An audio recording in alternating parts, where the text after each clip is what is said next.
Stephen Cotterill takes over the Archbishop of Canterbury's official duties as leader of the Church of England in exactly 3 weeks' time.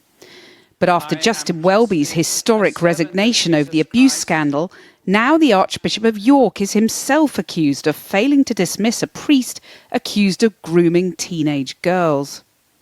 Stephen Cotterill has faced repeated questions about how he's handled abuse cases. 4 years ago, as soon as he was installed as Archbishop here in York, he apologised for failing to take proper action against a priest accused of domestic abuse. The same year, he said sorry to a man raped as a teenager by another vicar. Now we reveal fresh concerns about how he dealt with sexual assault allegations in his previous job. Stephen Cotterill was Bishop of Chelmsford for a decade from 2010. One of his rectors in the same diocese was this man, David Tudor. A woman we're calling Cordelia accuses Tudor of sexually assaulting her multiple times in Surrey in the 1980s. The first time when she was just 15 and he was a school chaplain in his late 20s. I hadn't had many periods at that time, and I had a really bad one that day, and it was really hot and I felt really unwell. So I went back to his house because I needed to wash some of my clothes, and so he told me to wait in his bedroom while that took place, and that's when it happened for the first time, and something in me broke that day, and my whole sense of the world changed. A couple of years later, she told her parents, who called the police. Tudor was charged with indecent assault, but was acquitted after persuading the jury she'd been over the age of consent. What impact did that verdict have on you and your family? Well, devastating. The church community, lots of members sent really hateful letters to my family, to the point that my parents had to move out of the area. In 1988, David Tudor was convicted of indecent assaults against 3 other girls, and he served 6 months in prison. But the conviction was later overturned on a technicality. He was suspended from ministry for 5 years, but became Vicar of Canvey Island in 1997. Cordelia had no idea he'd been reinstated. What do you think that Stephen Cotterill should have done on becoming bishop in 2010? Well, I think he should have been a little bit more curious than he was.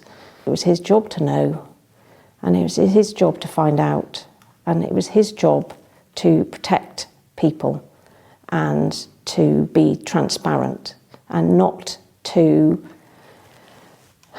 put the institution before the individuals that you're meant to be looking after. Tudor, pictured here with Stephen Cotterill, wasn't suspended until 2019, when he was arrested for a separate offence by Surrey Police. The investigation was later dropped. He was only barred from ministry for life in October this year, after a church tribunal found that his behaviour towards 2 other teenage girls in the 1980s was sexual abuse and grooming. David Tudor had his conviction quashed in 1988. He was arrested in 2019 over an historic allegation of indecent assault, but the police dropped the charges. So what would you say to those in the church who say, well, in the eyes of the law, he's an innocent man?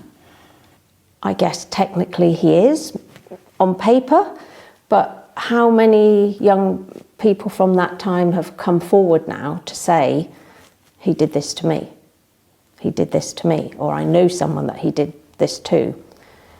And having read the tribunal, I think it's pretty damning. I think they realise they've got this wrong.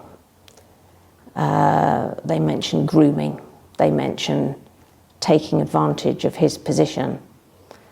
And I question why that wasn't done 36 years ago. Cordelia is speaking out for the first time because she wants other victims to come forward and report what they know to the police. The calls for Cotterill's resignation are growing louder. I will keep pointing out that there is a serious lack of credibility now when he says he takes safeguarding seriously.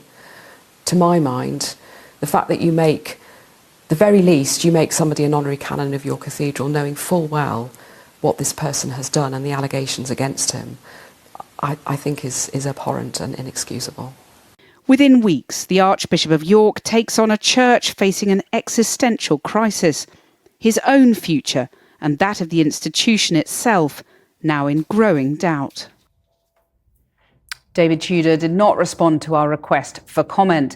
In relation to Cordelia's complaint, Lambeth Palace told us that it was incorrectly sent to them, and they admit they made a serious administrative error in failing to inform Cordelia's lawyer at the time, but that the complaint has now been sent to the correct department. And the Archbishop of York sent us an extensive response, which we've summarised as follows. He said he'd been unable to act further in his previous role unless fresh evidence was uncovered, including new survivors and victims coming forward. He admitted this was unsatisfactory.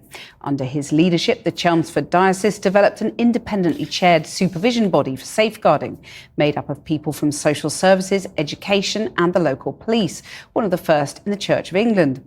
As soon as the opportunity arose in 2019, Stephen Cottrell says he did take decisive action to suspend David Tudor, putting in motion the steps that led to him being removed from office. He paid tribute to the bravery of victims and survivors, saying he understood their frustration and hurt. He said he'd like to meet with Cordelia and offer her a bespoke apology.